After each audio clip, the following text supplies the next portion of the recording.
I will say it is a really good thing that I have Dropout because I think that I was and would be miserable. See, I'm using the word miserable. I'm meeting you at your level. Thank you. In this industry, the way that it offers itself to people like me. I kind of loathe the industry. I kind of do. Sure. I kind of loathe Hollywood and everything that it stands for. Do you still pay for auditions, by the way? Yeah. Oh, I brought this up on a podcast episode. This is why I love. So, okay, there's revenue sharing for people who perform on the app. They pay for auditions. We had this huge debate. Yeah. And I've always been an advocate of paying for auditions. Yeah, of course. And it was me and my friend Chris. He really disagrees with me. Yeah. And of course, politically, we're not always aligned too. But is Chris a producer? No, he's an actor. So like, he's an why? actor. He's like those fucking guys that say Jeff Bezos deserves every cent he got. We fight about a lot. No, here's the argument. Let me be him. I think I can embody his argument. Okay, if you pay for auditions, that's going to limit the amount of people that you see, and there's going to be no entry point. Ultimately, what you're going to do is you're just going to strengthen the agency's abilities to submit their own clients. Agents, so you have to be with the three even to get in the room, because people aren't going to spend the money on some nobody. So you're destroying the system of discovery. That's an interesting point. Although I would argue it is the system already doesn't work. Like, people still get discovered? Barely. I mean, people are getting discovered thanks to the internet more than they're getting discovered thanks to cattle call auditions. Are you fucking kidding me? Sure, but how is anyone even going to get into the room? The agents, by the way, they're going to get rid of auditions.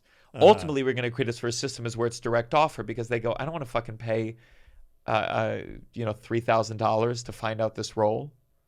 You think $3,000 matters to these people? Sure, they don't care about it, but they're not paying the money to the casting director, so they clearly aren't allocating money to this thing in general. Well, I'm radical enough that I would go in a completely different direction with this, where I would say, like, you're absolutely right, and that's why there should be some regulation over this, and it should be the responsibility of productions to do a certain amount of paid auditions per project, no matter what it is. And the reason we can't have that is because there's no Secretary of the Arts in our country, despite the fact that it is the same percentage of GDP as agriculture and transportation. What the fuck is that about? Well, good. Well, at least our country is moving in the direction that your policies are aimed towards. For sure. Yeah. For sure. The thing that I do feel, again, it's like if the industry functioned in a larger scale on Dropout, but Dropout isn't going to save all the actors coming out of college with these musical theater degrees. And I go like, listen, I didn't succeed in acting, but I think that getting in the room for What Would You Do? I did audition for it ultimately, but that's why I got the audition. I knew the producer. Yeah. But like, if they had to pay $25, I mean, fuck, even comedy clubs will fight paying check spots $10.